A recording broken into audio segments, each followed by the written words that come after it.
By the way, do make sure you're listening to Ghostbox Radio. They are live once again, 7 to 11 tonight, going into a haunted house, which I have been told I cannot go near because I'll be cracking too many jokes, and they don't want the ghost beating them up. So there you go. A better place for me would probably be over at the Laugh Camp Comedy Club tomorrow night at 9:30 p.m. Therapy and Politics. Robert Baril is going to be there. He's kind enough today to join us to talk about that show as well as other things. Hi, Robert. Hi, Matt. How's it going? It's going well, my friend. How are you? Good. I'm in a Target parking lot. Lost track of time running some air. I mean, I feel like half of Minnesota is a Target parking lot. It's like lakes, Target parking lot, and Target field. That's pretty much it. Well, it used to be. It's kind of taken over for the empty parking lots. It used to be downtown. Everywhere you went was just an empty parking lot. Like, are you waiting for someone? What's going? Is there going to be a wedding here I don't know about? I do sort of treat it as the Minnesota embassy in any state that I am in, where if it hits the fan and I need help, I just go to the nearest Target and stay put, and I know I'll be taken care of. I put up the Dayton signal, and yeah. You are so what is going on here tomorrow night at Laugh Camp? What do you guys? Is it a 9:30 show?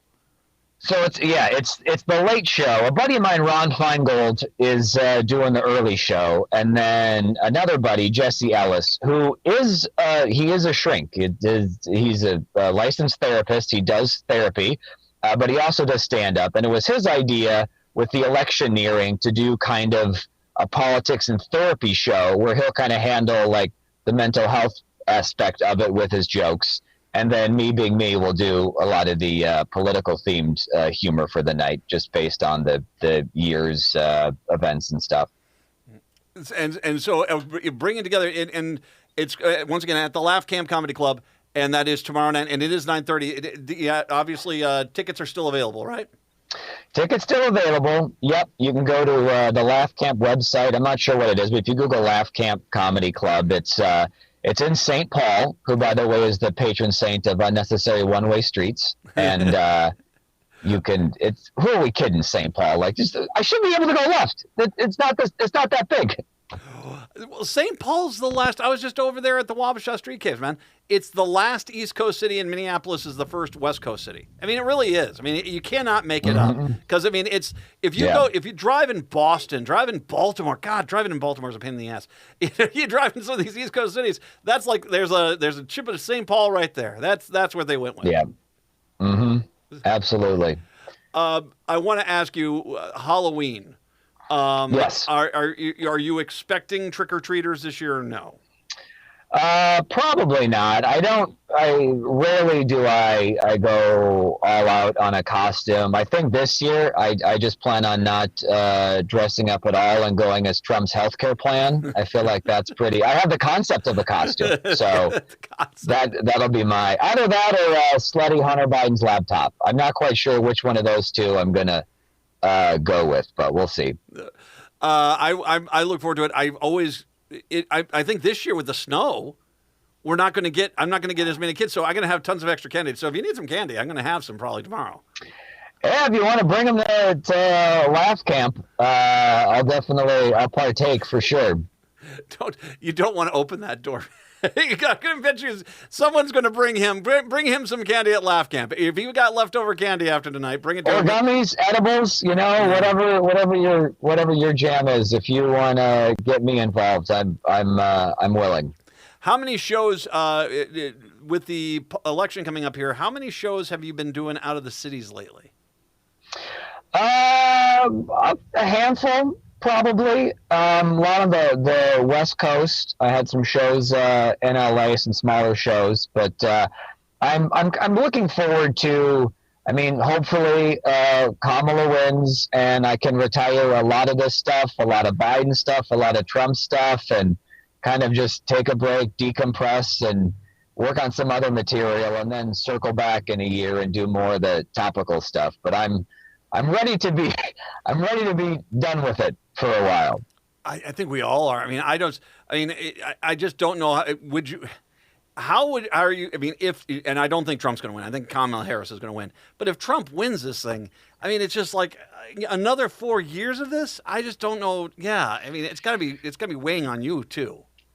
Yeah. I mean, one of it's his supporters are at the first they were like, "Oh, he's going to be so great for comedy," and it's like, no, because you don't let me joke about him. You get upset that I joke about him, so that's not fair. You can't be like, "Oh, he's great for comedy," and then be offended anytime you make fun of the easily make funnable guy.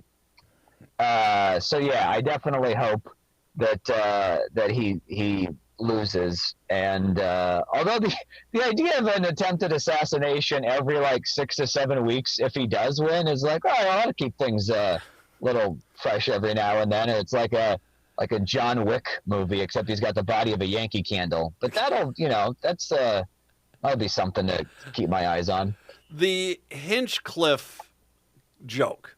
Since you are a comedian, I would be remiss if I got this, because there are comedians that are out there right now defending it and saying, okay, the problem here is that was the wrong gig for the guy. He is a roast comedian. You brought him into roast from a Republican point of view. You were setting him up to look bad. You shouldn't be there. But the other side of it, and plenty of comedians on the other side saying, there's one thing about roasting, but, some of these jokes were, considering the crowd you were in front of, you should have known you shouldn't have gone with. And even what was it, one of them where he called Kamala Harris the C word, the Trump team actually pulled that out. They said that's too extreme. Where do you fall down on that? Well, I don't know. Like, I saw what Jon Stewart had to say about it too, and I kind of agree with that a little bit. We're like, okay, he is a roast guy. He's going to do dark and offensive stuff. And so as a campaign, like, yeah, if they censored some other stuff, he probably thought, okay, well, then this is fine for them.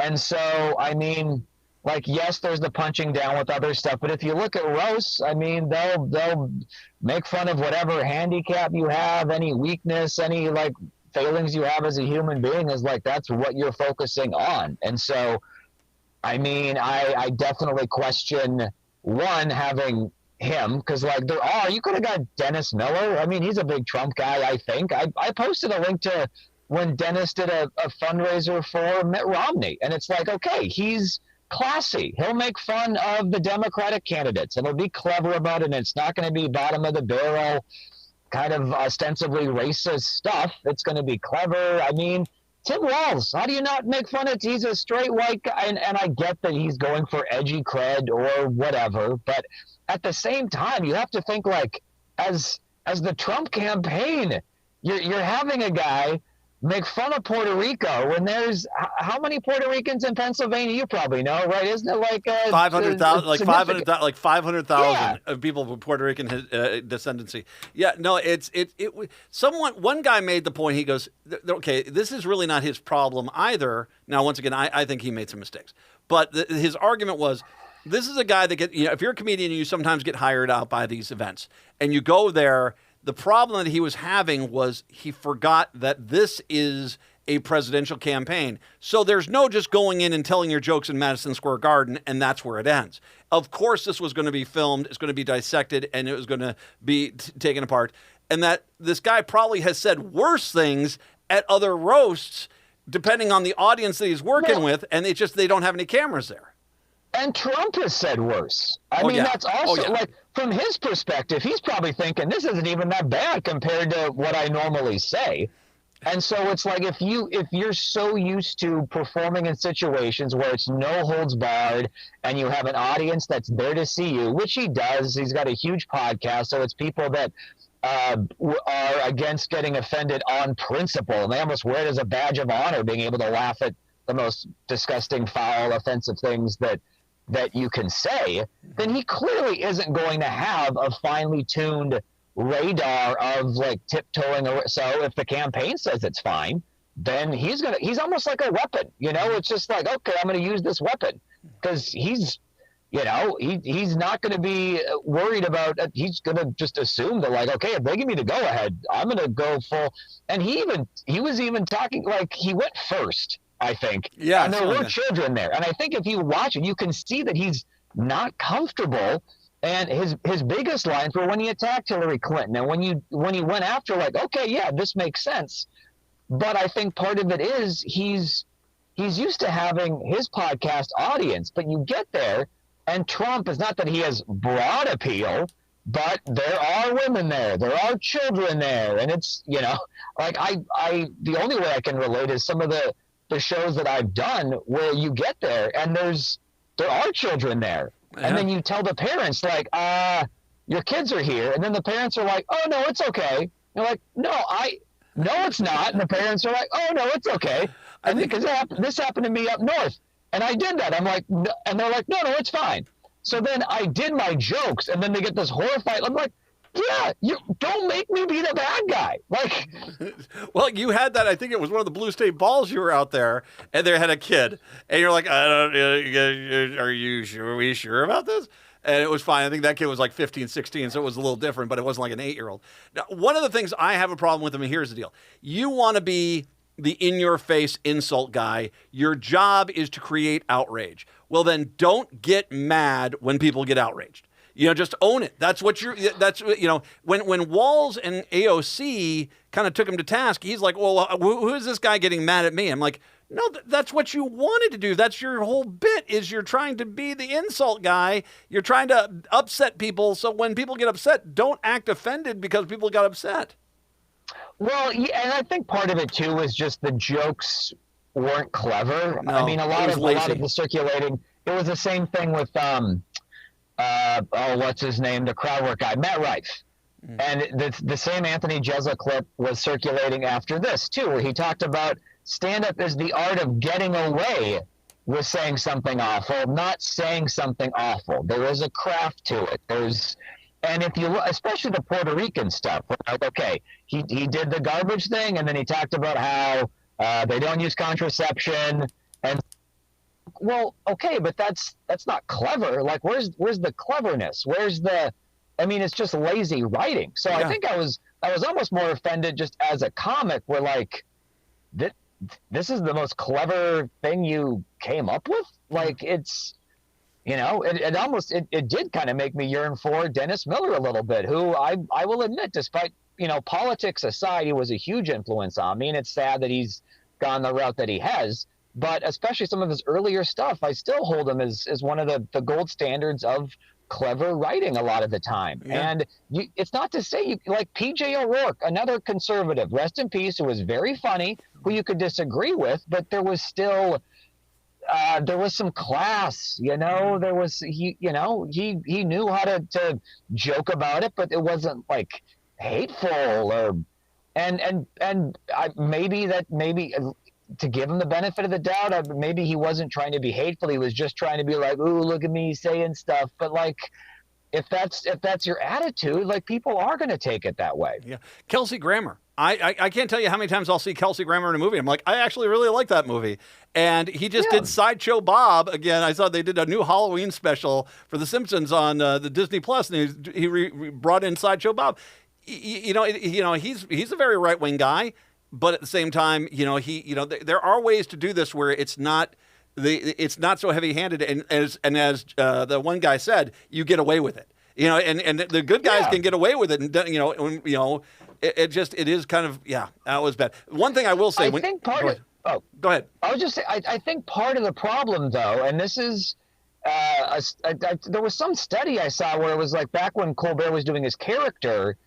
There was an element to the conservative base that thought it was genuine because they just didn't get satire, they didn't get sarcasm, and so I wonder sometimes if it is hard to do political comedy from the right because the nuance and sarcasm doesn't get picked up, so you do have to be a bit more heavy-handed with the jokes that you're telling, and then because of that, it also might come off. I think I just solved this whole thing. I think you just did, because I remember Michelle Bachmann thought Colbert was a legit guy for a while. And they had him at the White House press corps dinner. They brought him in, the Bush administration did, and they brought him in because someone thought he was a right-wing guy. And you're right. Most Republican comedy is they're a stupid doo-doo head, and they think that's hilarious. Yeah. If it's the people they don't like, they love that stuff.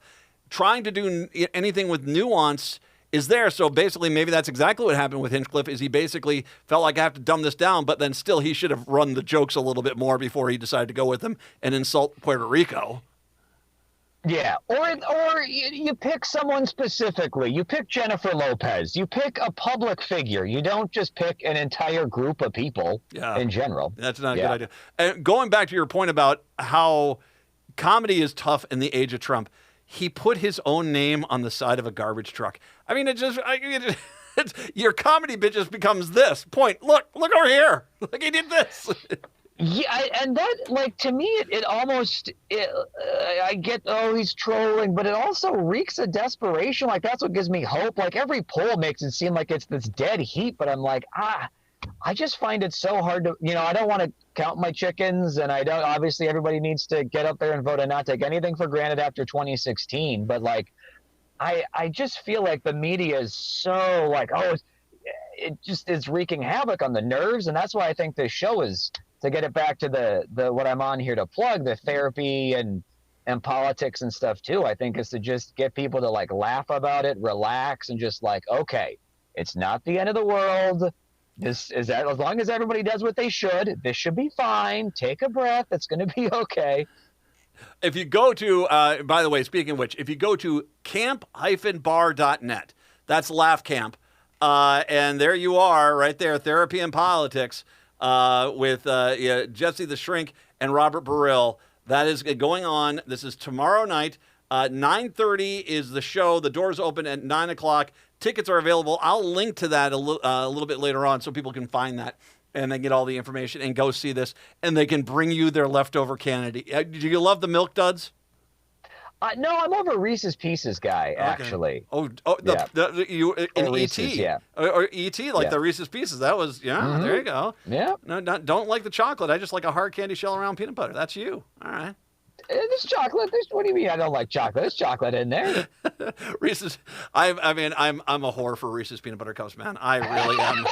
I'm with you 100%.